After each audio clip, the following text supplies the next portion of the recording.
Hi, everyone, and welcome back to Crime Beat Conversations. I'm your host, Rafaela Lipschitz, and I'm so excited to be joined today by Patrick Winn.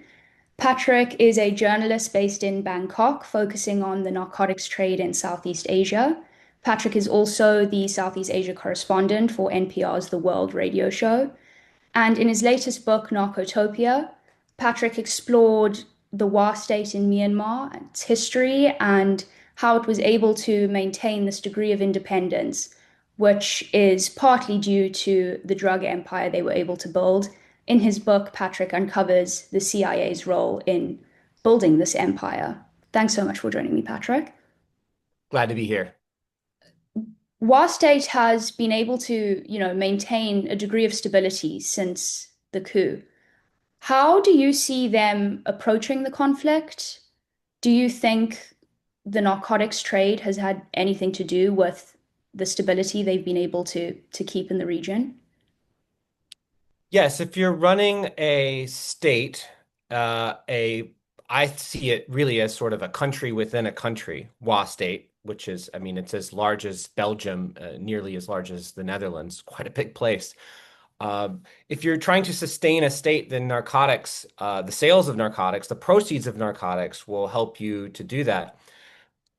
I controversially refer to Wa State really as a nation state, and I believe that it is. They have 30,000 troops, 20,000 reservists. This is an armed forces, manpower-wise, that is about the size of Sweden's army.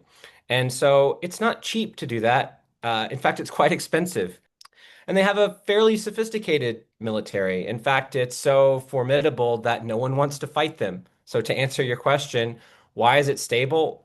A, they've got a financially solvent state. B, they've got a fairly large military. And C, they are feared. So Burma's military has had trouble fighting it out with these upstart militias. So sometimes it's 20, 30, 40 men and women with guns that have just started up since the coup. They have had trouble vanquishing them or snuffing them out. So they certainly are not in a position to pick a fight with the biggest, baddest non-state, as people refer to them, armed group up in the mountains. And throughout the history of Wa State, which is now going on more than 30 years, Burma's military has never tried to pick a fight with them directly. And so I don't think they will in the future either. What's drawn a lot of people's attention is the Wa people's relationship with Beijing. And, given the geographic proximity, given China's BRI ambitions, through the China-Myanmar economic corridor, how do you see Beijing viewing the Wa people? China treats Wa State like a client state.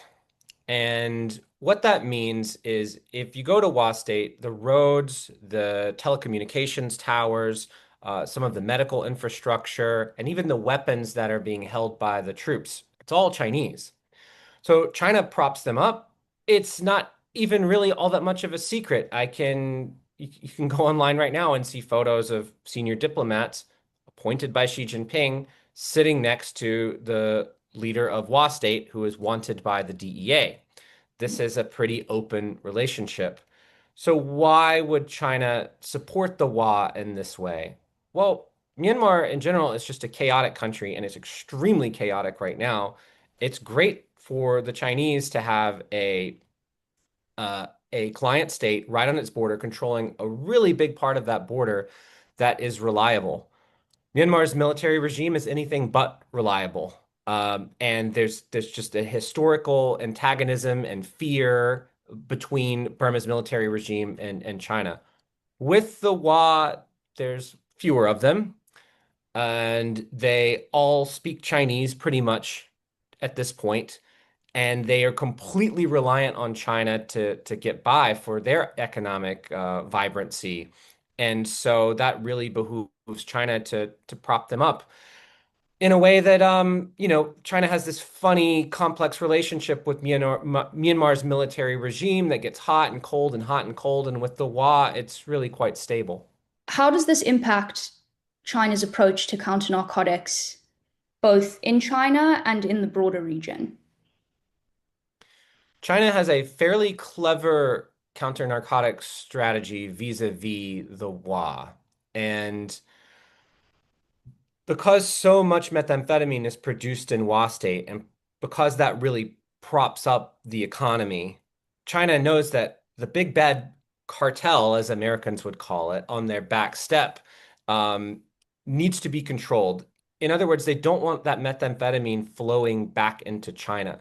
And so, in writing my book, I spoke to former very high-ranking people within WA State, within WA State governance, as well as counter-narcotics folks from Thailand, Burma slash Myanmar, and other places. And from what I was able to gather, China has an unwritten order to WA State that says produce drugs can be produced in your territory, but we don't want a single kilogram flowing back into China. From what I can tell, that is observed. And the result is, of course, the drugs have to go somewhere.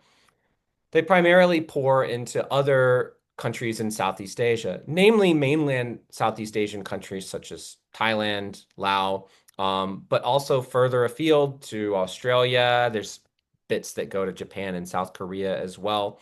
So those drugs have to wash somewhere. And so it does, this relationship that China has carved out with the Wa does have a pretty prominent effect on the other countries in the region because they have to soak up all of those narcotics. Well, Patrick, thank you so much for joining me today. This was really great, and thank you everyone for tuning in to this episode of Crime Beat Conversations. Please be sure to check out the New Lines Institute Mafiocracies Project latest report on trafficking in and production in Myanmar and the broader region, and to also check out Patrick's book, Narcotopia. Thanks, everyone. See you soon.